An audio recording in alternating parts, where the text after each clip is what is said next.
students, good morning. So today we are going to start another chapter, one of the most important chapters है आपका ये class 10 का, heredity and evolution. अच्छा, तो first thing मैं आपको जो बता दूं कि हेरिडिटी और एवोल्यूशन जो आपका चैप्टर है उसमें से एवोल्यूशन जो पार्ट है वहां से आपका सिलेबस कट हो चुका है, ठीक है। तो हम यहाँ सिर्फ हेरिडिटी के बारे में जानेंगे क्या होता है, लेकिन एवोल्यूशन भी आपको मैं थोड़ा इन्फॉर्मेशन दे दूंगी, डिटेल नहीं जाएंगे बट क्या होता है वो देखेंगे। तो इस चैप्टर में कुछ भी नहीं है, मेन क्या है, सिर्फ जो वर्ड्स है, कुछ टेक्निकल टर्म्स है, लाइक हेरिडिटी हो गया, एवोल्यूशन क्या है, वेरिएशन क्या है, या फिर ट्रेड्स क्या होते हैं, ये जो वर्ड्स है अगर वो आप समझ गए कि क्या होता है तो चैप्टर में बाकी फिर कुछ नहीं रखा है, बहुत सिंपल चैप्टर है, ठीक है। तो देखिए क्या होता है, फर्स्ट टर्म जो हम समझेंगे वो क्या है, हेरिडिटी, ठीक है। पता रहना चाहिए ना हेरिडिटी क्या है, तब तो उसके बारे में स्टडी करेंगे। सो हेरिडिटी या फिर उसको बोल सकते हो इनहेरिटेंस, उससे सिमिलर ही वर्ड है। So the process of transfer of trades from one generation to another, इसी प्रोसेस को क्या बोलते हैं, हेरिडिटी बोलते हैं या इनहेरिटेंस बोलते हैं। क्या ट्रेड्स का मतलब क्या होता है बोलोगे आप, तो ट्रेड्स का मतलब होता है कैरेक्टरिस्टिक्स, ठीक है, खूबियां, कुछ कैरेक्टरिस्टिक्स जो हमारा पेरेंट्स से आती है। तो समझ रहे हैं यहाँ पर अभी कैरेक्टरिस्टिक्स वो क्या है वो मैं आगे बताती हूँ। तो कैरेक्टरिस्टिक का एक जनरेशन से अनदर जनरेशन, उसके बाद जो जनरेशन आ रही है उसमें फ्लो होना, उसमें ट्रांसफर होके जाना, इसी प्रोसेस को क्या बोलते हैं, हेरिडिटी बोलते हैं या फिर इनहेरिटेंस बोला जाता है, ठीक है। यहाँ पर मैंने एक रफ डायग्राम बनाया, उसके थ्रू मैं आपको समझाती हूँ। देखो सपोज यहाँ पर है P1 जिसको मैंने बोला पेरेंटल जनरेशन, ये पेरेंट्स है, ठीक है। इसमें से जो इसके कैरेक्टरिस्टिक्स है जो उसके पेरेंट्स से मिले हैं, तो सपोज ये पेरेंट्स का जो कैरेक्टरिस्टिक है वो फ्लो होके किसमें जाता है, उनके बेबी में, ठीक है। तो उसको मैंने बोला है F1, ये उसका क्या है, first generation, F1 first generation. इसके बाद जो उसके बच्चे होंगे, जो इसके आगे का जनरेशन है उसको हम F2 बोल देंगे, ठीक है। तो ये जो जनरेशन है उसको हम क्या बोल सकते हैं, F2 को ऑफस्प्रिंग या फिर क्या बोला जाता है इसको, प्रोजीनी, ठीक है। तो मतलब F1 ऑफस्प्रिंग है P1 का, ठीक है। F2 ऑफस्प्रिंग होगा F1 का। तो इस जो नेक्स्ट जनरेशन होता है उसको हम ऑफस्प्रिंग या प्रोजीनी बोलते हैं, ठीक है।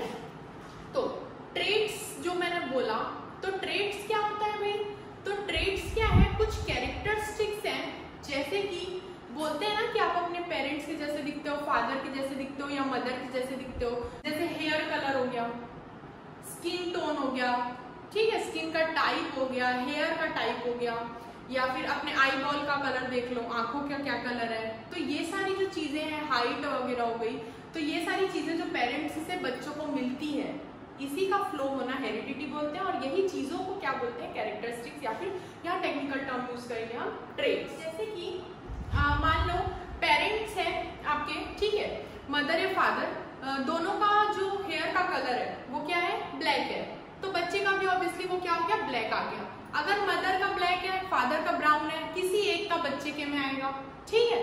तो वही जो चीज है जो मिल रही है बच्चों को, या आंखों का कलर हो गया, अगर ब्लू है तो बच्चों का भी ब्लू कलर का आईज होता है ना, किसी एक का भी अगर है, उसका जो उसकी कैरेक्टरिस्टिक अगर बच्चे में आ गई, तो इसी फ्लो को क्या बोलते हैं, हेरिडिटी बोलते हैं। और यही सारी चीजें हैं जो ट्रेड्स कहलाती है, कैरेक्टरिस्टिक्स। ओके, सो स्टूडेंट्स, बहुत सारे टर्म यहाँ आपका क्लियर हो चुका है, जैसे कि हेरिडिटी क्या हो गया, ऑफस्प्रिंग क्या हो गया, प्रोजीनी क्या है, ट्रेड्स क्या है, ठीक है। अच्छा, ट्रेड्स का अगर फर्दर बात करें आगे, तो ट्रेड्स बेसिकली दो टाइप्स के होते हैं, दो टाइप के कैरेक्टरिस्टिक्स होते हैं। First one is inherited characteristics और एक होता है एक्वायर्ड कैरेक्टरिस्टिक्स। तो what is inherited and what is acquired characteristics, तो इनहेरिटेड ट्रेड्स का मतलब ऐसे ट्रेड्स होते हैं, ऐसे कैरेक्टरिस्टिक्स हैं जो पेरेंट्स से मिलते हैं हमें, जो पेरेंट्स से फ्लो करके आया है अगले जनरेशन में, उसके बेबी में, वो होता है इनहेरिटेड ट्रेड्स। जैसे कि मैंने बताया skin colour, skin tone, hair type, hair colour, eye ball colour, height, ये सारी चीजें इनहेरिटेड है। लेकिन कुछ ऐसे भी कैरेक्टरिस्टिक्स होते हैं जो पेरेंट्स से नहीं मिलते, है ना, कुछ अलग जो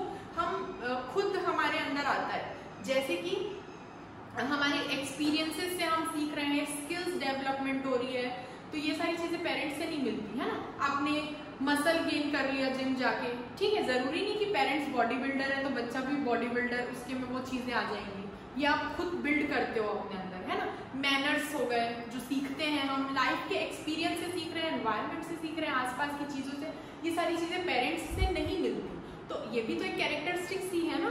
तो ये सारी कैरेक्टरिस्टिक्स जो होते हैं वो क्या कहलाते हैं, एक्वायर्ड कैरेक्टरिस्टिक्स कहलाते हैं, ठीक है।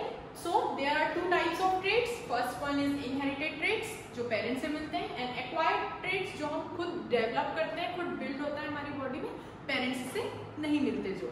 ओके स्टूडेंट्स, क्लियर हो गया। यहाँ पर हम एवोल्यूशन के बारे में भी जान लेते हैं, क्या होता है वेरिएशन, क्या होता है देख लेते हैं। ज्यादा कुछ डिटेल नहीं पढ़ेंगे क्योंकि आपके सिलेबस से हट गया है, बट क्योंकि 10th में आपको जानना जरूरी है कि एवोल्यूशन क्या होता है, ये हेरिडिटी से कनेक्टेड है, ठीक है। तो यहाँ पर मैंने एक डायग्राम बनाया, यहाँ पर दो वर्ड के बारे में जानेंगे। फर्स्ट वन इज वेरिएशन क्या होता है और एवोल्यूशन क्या होता है, दोनों में डिफरेंस क्या है, ठीक है।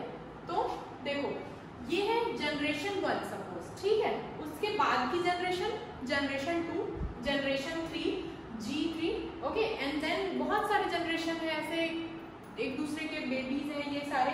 तो ये क्या मैंने 8000 सपोज 8000 जनरेशन तक का एक्सप्लेन कर देती हूँ, है ना। तो G2 क्या है, G1 का ऑफस्प्रिंग है, प्रोजीनियन। G3 क्या है, G2 का ऑफस्प्रिंग है। वैसे ही आगे जाते जाते ये सारे एक दूसरे के क्या है, जनरेशन फ्लो हो रहा है, इनमें कैरेक्टरिस्टिक्स ट्रांसफर होते जा रही है, फ्लो होते जा रही है, ठीक है। पेरेंट्स का बच्चे के में आएगा ही, तो क्या होता है, किस प्रोसेस से फ्लो होता है भाई, कैसे फ्लो होता है कैरेक्टरिस्टिक्स। तो एक वर्ड है यहाँ पर डीएनए कॉपी, डीएनए ट्रांसफर हो रहा है ना, कैरेक्टरिस्टिक्स फ्लो हो रहे हैं, डीएनए फ्लो हो रहा है। तो डीएनए कॉपी, जैसे कि सपोज एग्जांपल ले लो, किसी पेपर की फोटोकॉपी निकाल रहे हो आप, ठीक है, वैसी कैरेक्टरिस्टिक्स की कॉपी होती है। पहला जनरेशन है उसके कैरेक्टरिस्टिक्स की कॉपी होगी जनरेशन 2 में, उसकी कॉपी होगी जनरेशन 3 में, तो आगे आते जा रहे हैं, ठीक है। लेकिन क्या हो जाता है, कभी कभी कुछ एरर्स आ जाते हैं, मतलब कि पूरी सेम फोटोकॉपी पूरा नहीं हो पाता, ठीक है। जो कैरेक्टरिस्टिक्स है जनरेशन 1 का पूरा 100% जनरेशन 2 में नहीं आएगा, कुछ चीजें नहीं आती, 100% नहीं होता, तो उसमें कुछ वेरिएशंस आ जाते हैं, मतलब कि कुछ डिफरेंसेस क्रिएट हो जाते हैं, अलग चीजें आ जाती है, ठीक है। वैसी जनरेशन 2 यहाँ से थोड़ा आया, जनरेशन 2 का उसमें से और कम आएगा कैरेक्टरिस्टिक्स, कुछ और ऐड हो गया, फिर उसका फ्लोर है वो भी 100% नहीं जा रहा है, उसमें और डिफरेंसेस ऐड हो गए। तो क्या होता है, जैसे जनरेशन बढ़ते जाता है थोड़े थोड़े उसमें क्या हो जाते हैं, variation, V1, V2 variation add होते जाते हैं। तो यहाँ V8000 इतने सारे वेरिएशंस क्या हो गए कोई, तो जो छोटा छोटा डिफरेंस क्रिएट होता है जनरेशन बाय जनरेशन, उसी चीज को हम बोलते हैं वेरिएशन। जो डिफरेंसेस हैं, एरर्स है, उसको ही बोलते हैं वेरिएशन, ठीक है। अब जैसे जनरेशन 1 जनरेशन, यहाँ तो थोड़े थोड़े डिफरेंस है, पता चल रहा है, ठीक है। लेकिन ये अगर 8000 जनरेशन तक जा रहा है चीज, थोड़े थोड़े डिफरेंस ऐड होते होते, अलग अलग वेरिएशन ऐड होते होते इतना ज्यादा डिफरेंस क्रिएट हो जाता है कि आपको लगेगा नहीं कि आप इसी के प्रोजीनी, इसी के जनरेशन से हो, ठीक है, G1 से ही इवॉल्व हुए हो आप। तो इतना ज्यादा बिग डिफरेंस क्रिएट हो जाता है ना, छोटा छोटा डिफरेंस ऐड होते होते बहुत सारे वेरिएशन आते आते G1 से लेकर G8000 सपोज यहाँ तक बहुत बड़ा डिफरेंस क्रिएट हो जाता है, ठीक है। नया ऑर्गेनिज्म इवॉल्व हो जाता है, समझो एक बिल्कुल अलग ऑर्गेनिज्म बन जाता है वो इतने जनरेशन में। तो क्या हो रहा है, एक नया ऑर्गेनिज्म इवॉल्व हो रहा है, इसी चीज को बोलते हैं इवोल्यूशन। यही चीज को क्या बोलते हैं, evolution is a very big difference, ठीक है। वेरिएशन मतलब छोटे डिफरेंसेस की बात कर रहे हैं, लेकिन अगर वो बढ़ते बढ़ते बहुत ज्यादा जनरेशन गैप में अगर देखें तो बहुत बड़ा डिफरेंस क्रिएट होता है, जिसको ही क्या बोला जाता है, एवोल्यूशन बोला जाता है। एक नए ऑर्गेनिज्म का एवोल्यूशन होता है, एक नया स्पीसीज इवॉल्व हो जाता है, ठीक है। तो आप इतना ही समझ लो कि वेरिएशन और एवोल्यूशन क्या होता है। बाकी आगे हम आगे की क्लास में मेंडल्स का एक्सपेरिमेंट देखेंगे कि क्या है।